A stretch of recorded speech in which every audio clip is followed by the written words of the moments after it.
Hey, I'd like to welcome you to another episode of Mission Matters. My name is Adam Torres, and if you'd like to apply to be a guest on the show, just head on over to missionmatters.com and click on Be Our Guest to apply. All right, so today I have Caleb Connerty on the line, and he's VP of Operations over at Cogent Analytics. For our long-term listeners, you may remember from Cogent Analytics, we've had Rob Brayman on the line, which runs that operation, and he's also an author in the Mission Matters best-selling series of books. So big fan of Rob, and we have him on the show multiple times, but now we finally get Caleb. Caleb, man, I've been plugging to get you on the show for a while. Good to have you here. I feel fortunate. Thanks for having me here, Adam. Look forward to the conversation. So we're going to get into how data-driven decisions transform small business ROI. But before we do that, I want to just go back a little bit into your background, Caleb. Like, talk to me before Cogent Analytics. Like, how'd you get to this point? Yeah, great question. I was attracted to Cogent Analytics in a little bit of a funny story. I was going to High Point University in High Point, North Carolina, originally from Stowe, Vermont.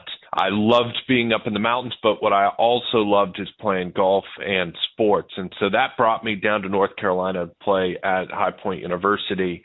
But I had an ambition to join the military, and I was working out really heavily in parallel to that and ended up hurting my back pretty badly. And within the early part of the first season, could no longer swing a golf club. And for a guy that is used to playing 3 or 4 sports, used to working out hard and doing different active things outside, not being able to do that kind of thing was incredibly difficult. I had to do something to fill my time. So I jumped in on computer science and economics, and I looked up a company called Cogent Analytics because I was trying to find something about big data, big analytics. I said, I wonder if there's a local firm that I could go join. And I actually drove over to Cogent Analytics' small office at the time and ended up putting myself in a circumstance where I introduced myself to everybody that walked in looking for Rob Brayman. Are you kidding me? Hold on. So you're just standing outside like, hey, how's it going? There's Rob? Yeah, exactly. And so you can't see me right now, but I am a 6'4" individual. Graciously, I'm no longer injured, but at the time I was a beanpole standing there introducing myself to these different businessmen walking by, and I ended up running into Rob, and we struck up a conversation, and I think that 30 seconds of courage or 20 seconds of courage started my time here at Cogent Analytics.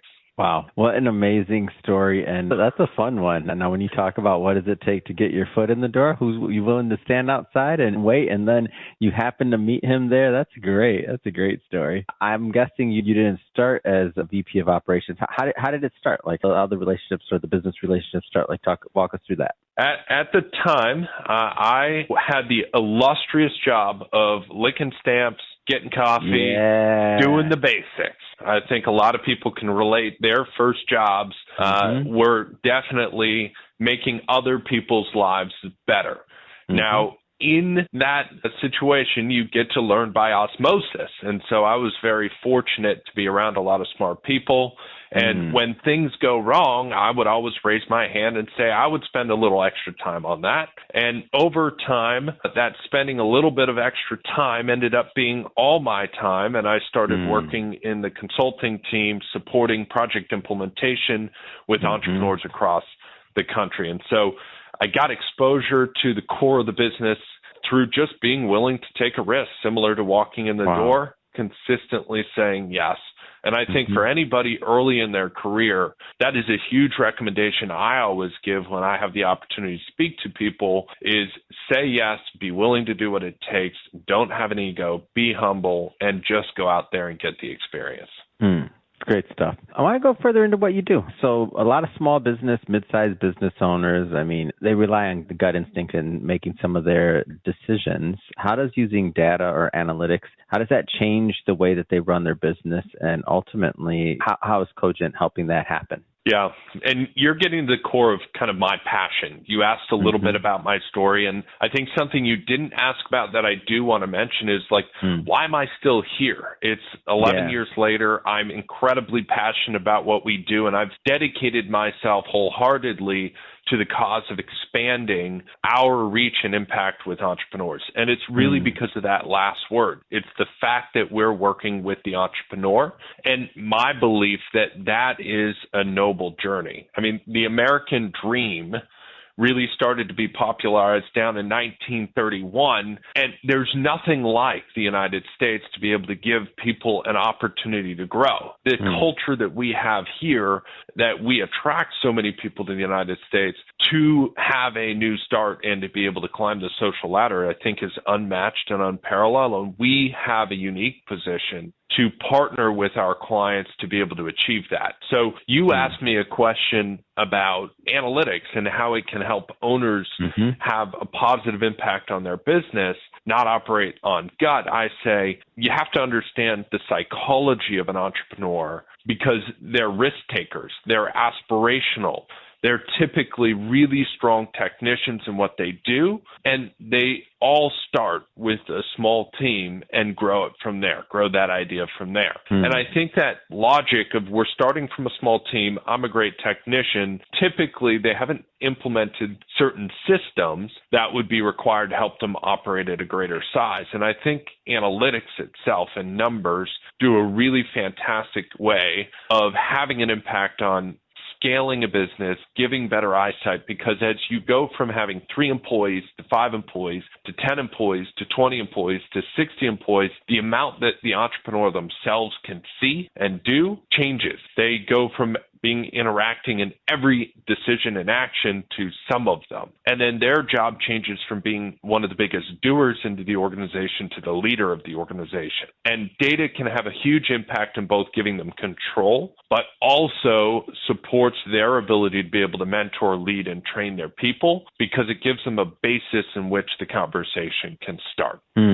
And how do you find when somebody's that sweet spot? Because you mentioned different numbers in terms of size of organization. When do you feel like in implementing these analytics or starting to implement and really start getting serious about the systems? When do you think that should happen? Is it revenue? Is it employee count? Like, give me a little bit of that piece of it. Yeah, great question. And I can give you a couple different scenarios that we consistently experience. So I can think of a client that we have recently been working with that came to us that was 4 employees at the time. This is a woman that has done a fantastic job finding a niche in doing government contract writing. And she wanted to be able to scale the organization, but not excessively, 1 or 2 more people, and not to have to be the only person to do the content writing required. Now, our perspective in that circumstance is we're not going to implement some fancy system where we have to invest in software and extra steps and even add a significant amount of work just to measure some things. What we find in that business is we should just pick 3, 4, or 5 key things that we want to measure and track to get everybody on the same page, aligned on a mission. And this was a really wonderful story for us because we were able to take her out of working 50, 60 hours in the business, doing a lot of the work, to scaling up, offering 2 more positions, and they would work around something as simple as an Excel sheet to get aligned and to ensure that everybody on that team is striving and pulling on the same thing. So we didn't go overboard. Now, the company that is on the other side of this, that is much more established, 30 or 40 years old, that's operating with 110 painters and are out in the field. You've got a younger ownership core, believe it or not. They're in their mid-30s, and they have scaled to a point very, very quickly in their market because they do great work, but they are completely out of control. So when you think about a company that might be making $15 million of revenue, have 110 employees, you would think that they would be very successful.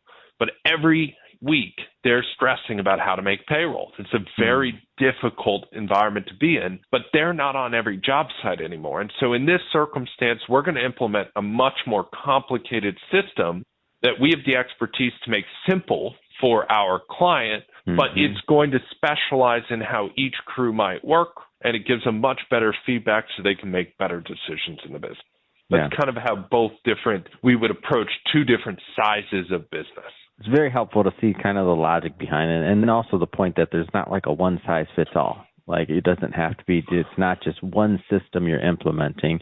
It's making sure that whatever's created, it's custom tailored to the business. Am I off on that, or is that right? Exactly. For us, it's more important to understand the entrepreneur and what they're looking to achieve and their story and belief system than it is to say, you got to fit into our box.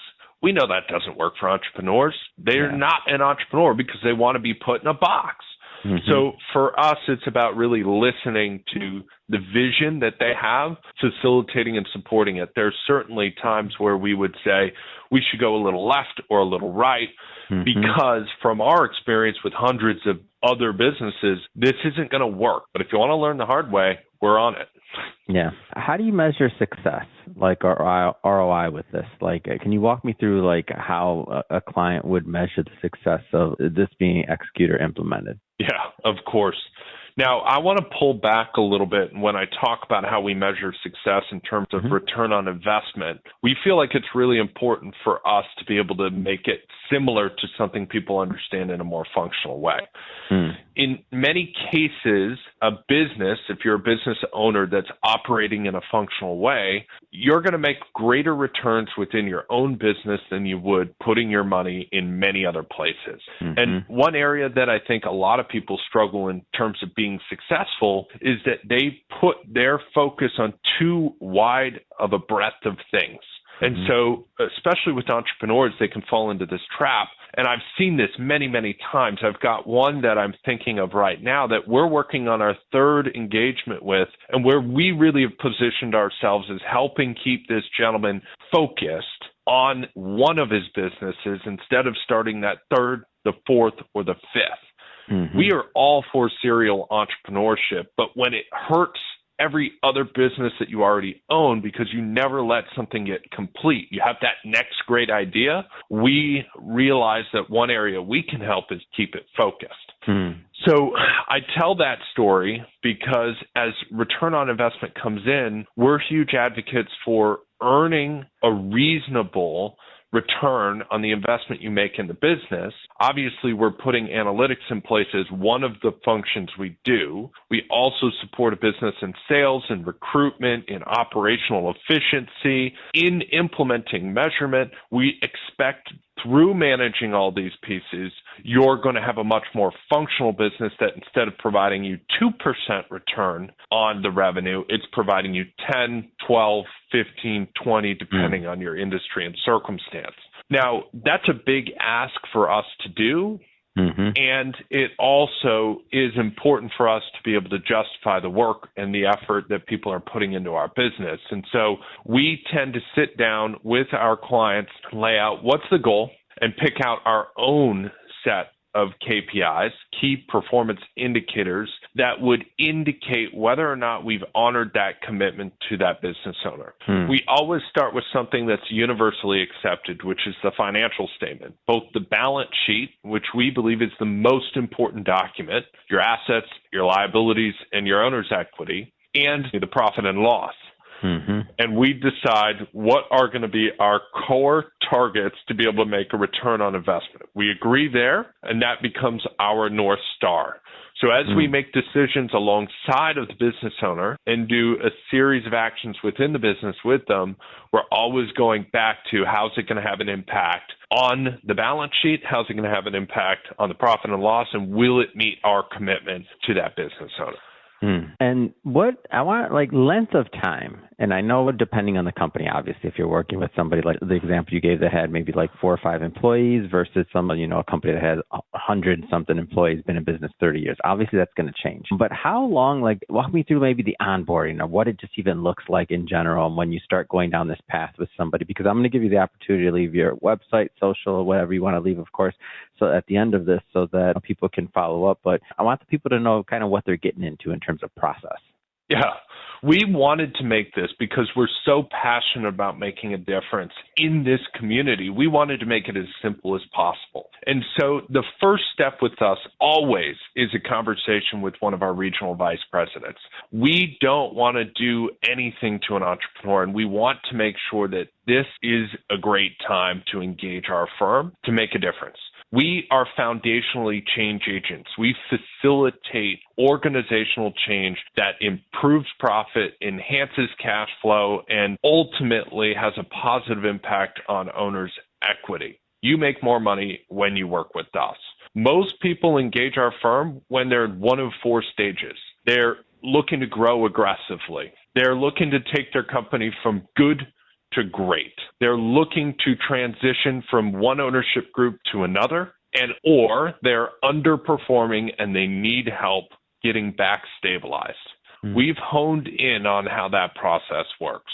So in about a 90-minute discussion, we can get a much better perspective on where you stand and provide you the right recommendation as the next step. It always starts from that conversation into a 2 to 5 day discovery where we have a senior business analyst come out and do an impact assessment of what change might look like in your business and help you prioritize the action steps within your business to maximize those three things: profit, cash flow, and equity. We do all of that, the first conversation and then the second 2 to 5 day discussion, all for between $2,500 and $3,500, which only covers travel for us because it's our belief that we want to first earn your trust and confidence. And we understand that the entrepreneurial community themselves is very independent and they want to see somebody prove it. Put your money where your mouth is, which is what we're doing with the discovery. We often say to our prospects,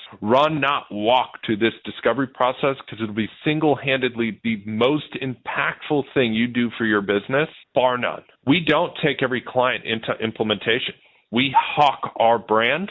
So at the conclusion of that discovery, if you feel like there's value in continuing the relationship, we absolutely have implementation teams that consistently deliver 3-to-1, 2-to-1, 5-to-1 returns based on what we find, but we may not always be the right fit for you. And more often than not, we progress forward, but there are certainly circumstances where we say thank you, shake hands, and wish you best of luck to take the next step. If we were to move forward, that process is usually about 13 weeks of working with one of our implementation teams in a high intensity mode. We're going to be interacting on a daily. We're going to be interacting daily to be able to make an impact in the business for 13 weeks or so. From there, it slows down a bit because we know that you've got to let the change maturate in the organization, but we're not going to run away. We're going to confirm and reevaluate the work and make sure we're available to correct any changes and challenges that occur over the next 9 months. So that's generally our approach to business and making change in an organization. Caleb, how can people follow up? How can they learn more? How can they connect with you and your team? Well, I appreciate that, Adam, and I've enjoyed having this conversation. I challenge everybody to go check us out on www.cogentanalytics.com, COGENTANALYTICS, and reach out to us. Let's have a conversation.